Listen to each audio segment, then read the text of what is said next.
sejak kecil sudah bidangnya di kayu.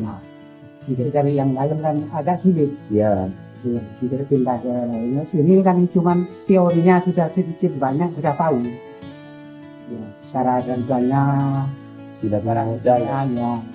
Cuman nanti kehidupannya di modal.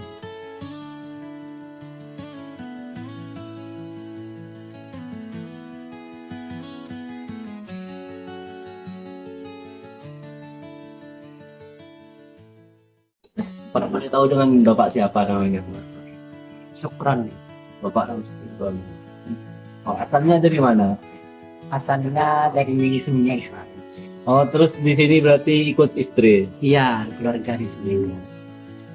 Kalau boleh tahu nama usahanya apa, Pak? Mobil 09. Berdirinya tahun berapa?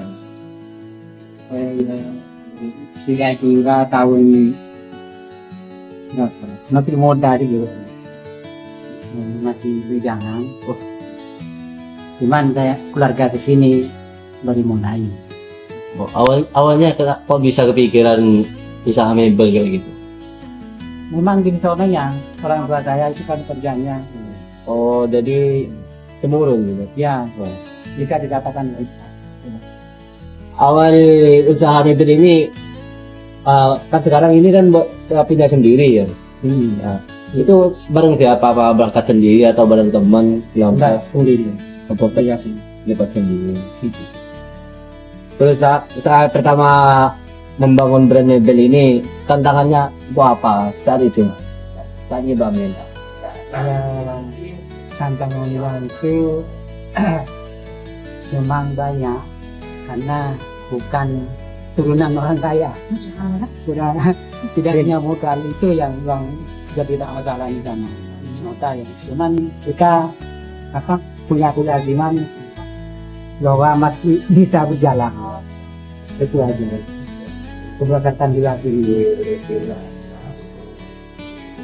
Ya meskipun ini kan mebel turun temurun, kenapa gak pilih lain gitu lah? Kenapa gak nyoba usaha yang baru gitu? Alasannya yang lebih mudah. Hanya sejak kecil sudah bidangnya di kayu. Jadi dari yang lain kan agak sulit. Iya. Jadi pindah ke ini kan cuman teorinya sudah sedikit banyak sudah tahu. Cara kerjanya Tidak barang mudah ya. ya. Cuman nanti kehidupannya di modal. Ya meskipun ini kan mebel turun temurun, kenapa gak pilih lain gitu lah? Kenapa gak nyoba usaha yang baru gitu? Alasannya yang lebih mudah. Hanya sejak kecil sudah bidangnya di kayu. Jadi dari yang lain kan agak sulit. Iya. Jadi pindah ke ini kan cuman teorinya sudah sedikit banyak sudah tahu. Cara kerjanya Tidak barang mudah ya. ya. Cuman nanti kehidupannya di modal. Kalau untuk modal yang waktu Bapak mendirikan mebel ini dari mana artinya? Yang digunakan waktu itu? Kita karena orang kecil ya, nabung di Long molong, thank you. kita kumpulin duit sedikit terus berkembang terus kepercayaan pelanggan. Jadi, kalau gitu apakah modal yang sampean tabur itu cukup sampai akhirnya mebel ini berdiri atau pernah berhenti di tengah jalan itu? pernah gitu pernah mengalami Karena macet ya. pernah begitu. Memang kita punya keyakinan bahwa ini tidak mudah untuk mendirikan sebuah usaha. Memang kita harus yakin bahwa bisa.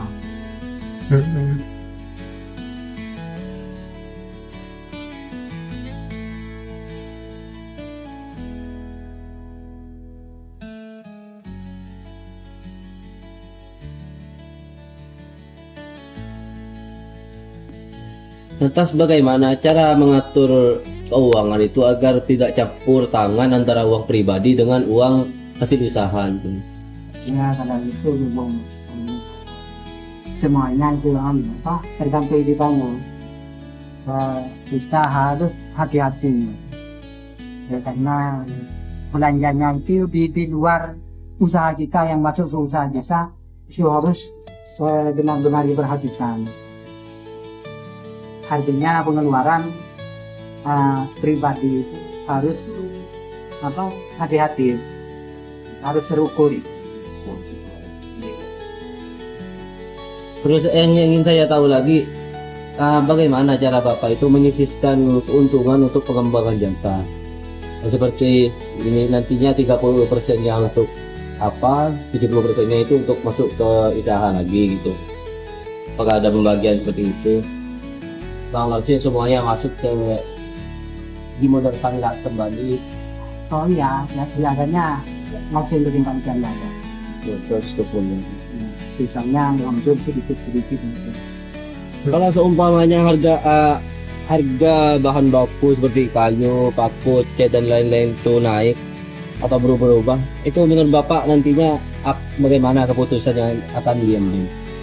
Kalau naiknya itu tidak terlalu tinggi, biasanya harga itu tetap. Tapi kalau sudah berapa persen naiknya itu 20% itu harus naik juga. Berarti ada kesempatan untuk naik, Iya. untuk menekan. Kalau semuanya bahan naik itu mestinya jika naik biasa.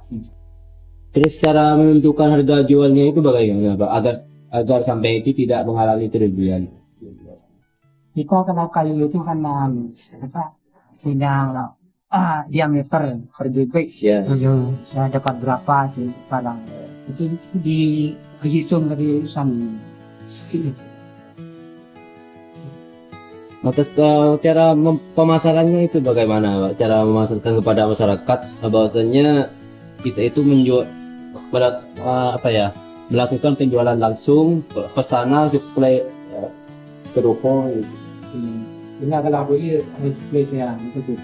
Cuman sekarang kan kondisi hanya menerima pesanan saja. Oh, iya. Pesanan. Kalau begitu, kalau boleh tahu Bapak sekarang itu menggunakan cara promosi yang seperti apa? Apakah menggunakan media sosial? Belum. Kalau media sosial belum. Namun sudah ada. Ya rencana. Ya. Tapi yang berdasarkan keyakinan saja, dengan dari modul ke modul. Iya. Di teman ke teman. Dan sekarang itu marak ya, sudah banyak usaha mebel ya. Terus solusi Bapak untuk mengatasi persaingan itu bagaimana? Karena persaingan terkait.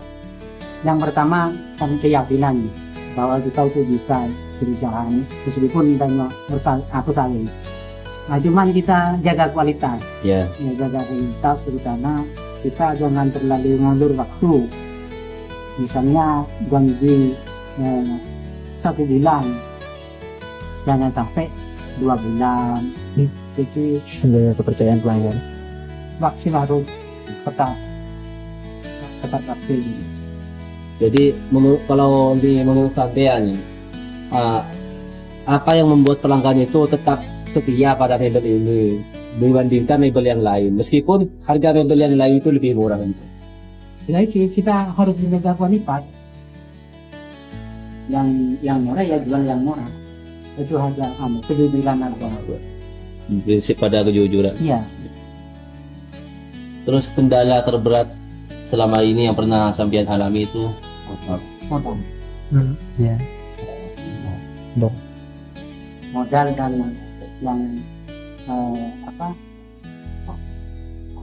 yang pekerja tidak jadi modal. Pesanan kita kalau yang mau kerja enggak tidak. Terus ya, cara mengatasinya itu kayak gimana Pak? Antara modal dengan para pekerja. Ya kita harus berusaha. Kadang-kadang kan tidak tetap kerja itu tidak. Kita harus cari jalan dan cari pengganti. Itu kan. Kalau untuk limbah seperti serbuk kayu itu Pak, apakah ada kendala? Mungkin Tidak. seperti perizinan? Oh ya, kalau perizinan Ya. kalau di sini masih belum. dengan berizin karena di dalam luar bisa Tidak terlaksana. Oke. apa limbah itu limbah ada yang biasanya pabrik tahu Dibeli pabrik yang buat bahan kerajinan apa saja? macam-macam itu apa ada tuh dasar gantung dari bensinnya biasanya kalau sama itu desain gitu. Ya. Terus pintu jendela dan apa ya dipan gitu lemari desa macam-macam. Kalau seumpama ada barang yang rusak atau cacat gitu ya, itu barangnya dikemanakan? Diapakan? Tidak ada karena kalau tidak tidak apa bukan barang stok artinya tidak nyetok hanya menerima pesanan. Tidak, seumpamanya maksud saya apa ya, dikerjakan hampir selesai namun terjadi kesalahan begitu Pak dalam pengerjaan.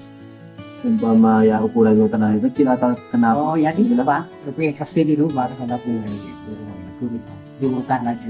Oh dibuka lagi. Nah,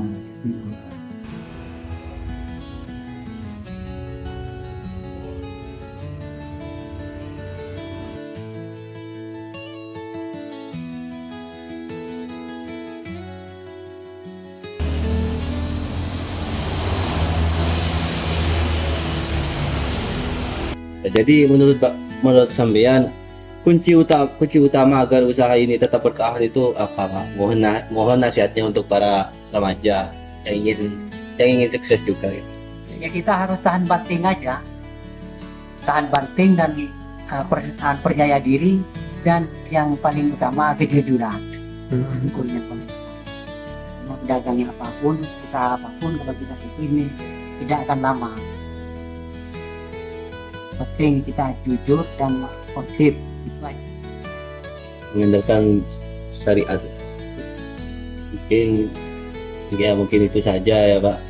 Terima kasih atas waktunya.